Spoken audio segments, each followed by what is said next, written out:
lahat. And good afternoon to you, my beautiful partner, Ms. Crisan. Thank you. Magandang hapon din sa'yo. Binibining Malo na kasing ganda ng araw na ito. At kami po, inyong mga hubusik sa huli.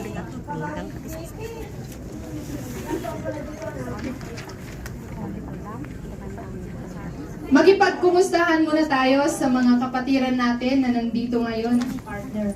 Sure, partner. At mukhang excited na ang lahat. Unahin na natin ang mga bisita natin galing pa sa Pilipinas.